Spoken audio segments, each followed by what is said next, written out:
Hey, I bet you were expecting enduro footage, but we're doing something just a little bit different today.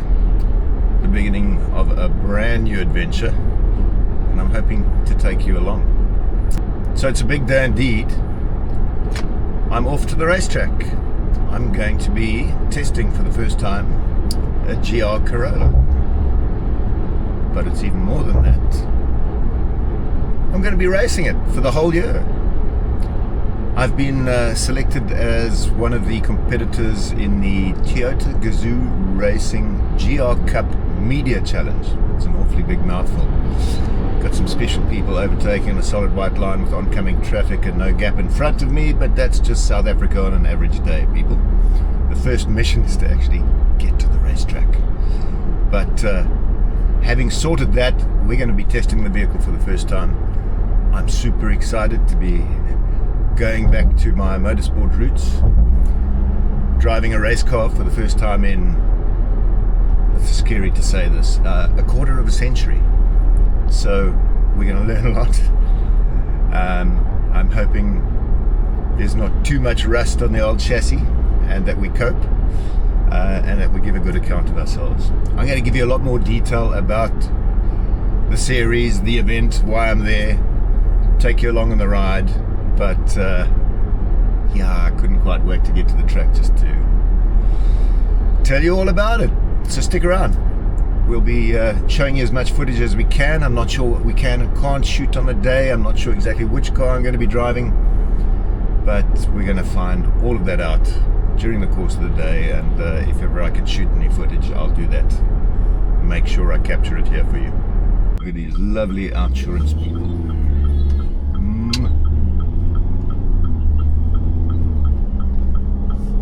I don't know how half the traffic lights in Joburg would function without them, to be honest. I don't know why, but I always get this tingly little feeling whenever I pull into a racetrack. And it's something I haven't done for many years, but glad to know the feeling hasn't gone. Yep. Sure, thank you.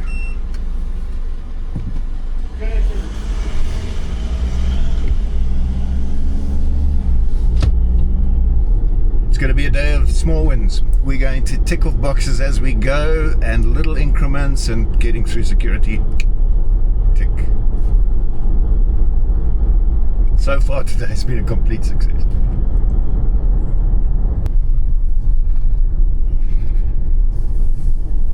Not quite sure where we're supposed to go first, but I'm going to guess Toyota Gazoo Racing Burma would be a good start. Let's see if we're at the right place. Right, that in the background is Zwarkops racetrack, and we are here at the very impressive GR facility, Toyota's facility here at the track. And if you look down there, you will see a bunch of race cars, one of which I'm going to be lucky enough to drive. And in fact, if you see the one with the yellow highlights, well, that's mine. I'll show you a few more shots a little closer up. I had a quick look, it looks beautiful. Alright, first look.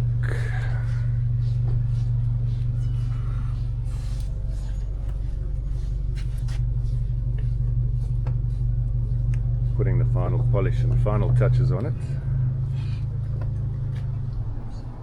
Some fairly serious brakes down here. Let's have a look at the interior.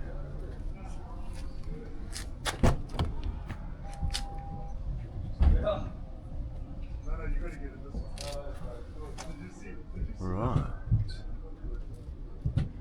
Nice and simple. Auto box. I'll talk more about that a little later. Nicely spaced pedals down there. Full roll cage, obviously. And the interior properly stripped out. You can hear it's a bit echoing in here, but we're trying to minimize the weight as much as possible. See, we've got something on the dash here. I haven't been told too much about it. I'm sure it's a lap time repeater, and since it's Garmin, I'm guessing it's GPS based. looks the business. Wanted to show you the business end because it's quite good looking. You've got 3 pipes out the back there. This is a 1.6 turbocharged triple, and in fact apparently the most powerful turbocharged triple 1600 in the world. Oh, I look forward to finding out. Welcome everyone to the 2026 season.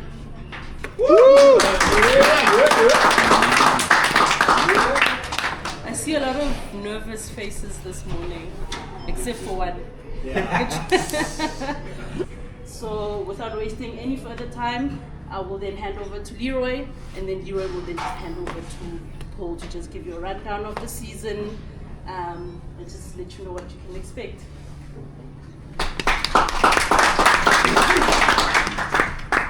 Morning, everyone. Hey. So this is my second year. I was at this, and last year was obviously we learned a lot. Nabil, well done. You were still very good last year, so hopefully someone can give you a hard time this year. Hopefully I don't see you too often in terms of if there's crashes or things like that. Anything else? Everyone's nervous, I think. It looks Yeah. Just maybe on actual race day and the races themselves, it's obviously just not the media guys, right? It's Yeah, so obviously, you know, there's the 86, which is all the rookies that come from karting and some other places. But they're going to always start in the front of the race. Mm-hmm. There'll be probably between a 10 and 15 second gap before whoever qualifies pole between you and the leaders. Yeah. So I think there's 24 cars on the grid, maybe even 25. So it's going to be a big field this year. Yeah. It's probably one of the biggest, I would say, on track racing. Yeah. So it's, And rolling starts? yeah, rolling Right. starts. Okay. Right, Dev, you can Sure. tell us how to drive it. No, Bill should be standing up every day. Okay, guys, for those who don't know me, I think I've met everyone over the years, but my name's Devin, and with Paulie we look after the GR Driving Academy, and we've had the privilege over the last 2 seasons to partake in the GR Cup. It is the most fun you'll have in a car.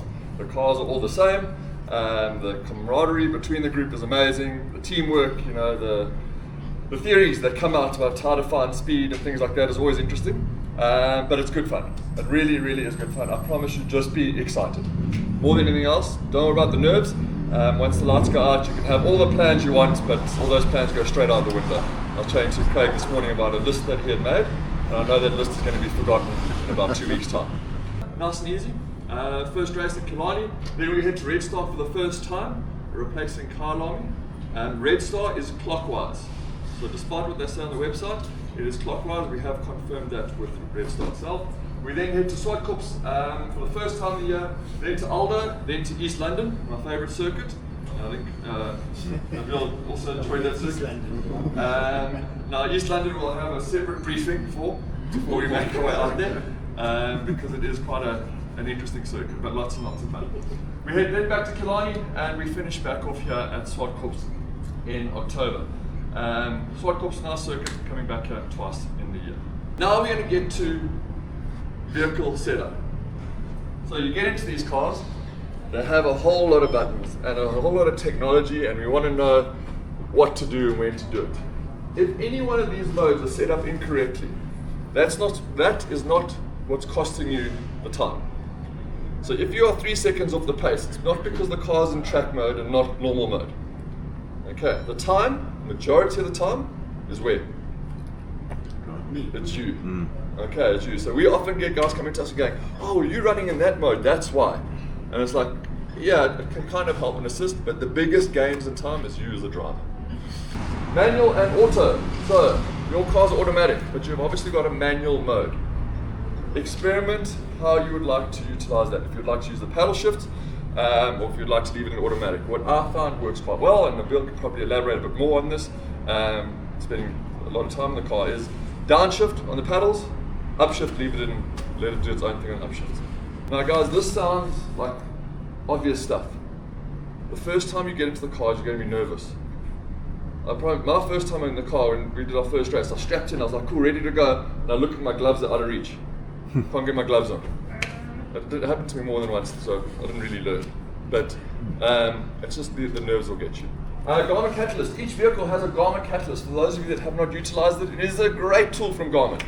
This tool can assist you with your driving, try and help you find a bit of pace, and also, if you need help, take the Catalyst and bring it to one of us and say, look, I'm just struggling with turn 4. Have a look at this. And then we can have a look at the video footage and say you're turning it too early, turning it too late, whatever the case may be. Okay, it's a great, great tool.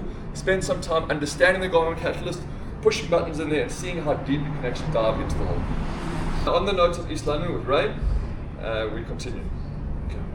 Okay, but... Yeah. And these are cut slicks, right? So we... Same tyre range, right? Same tyre range. Yeah. So what was very impressive is when they were cold, they were terrifying, and then they were amazing.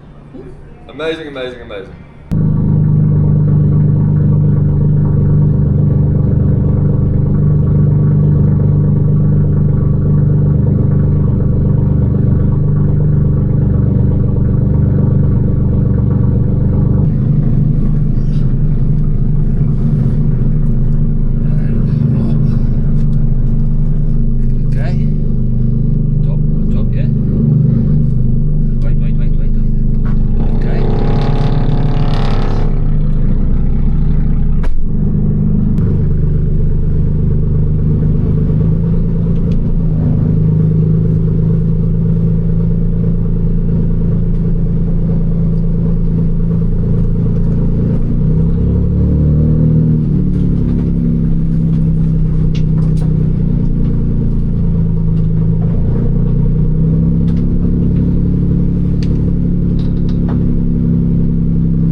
concerned. So thought I'd give it a break rather than just pound out and wear my tyres out. Good, very good. Okay, homeward bound after first day's testing. Great day, really good day. Enjoyed myself, kept it tidy, cars in immaculate condition, and ready to go back in the box for Cape Town, first race. So thrilled about that.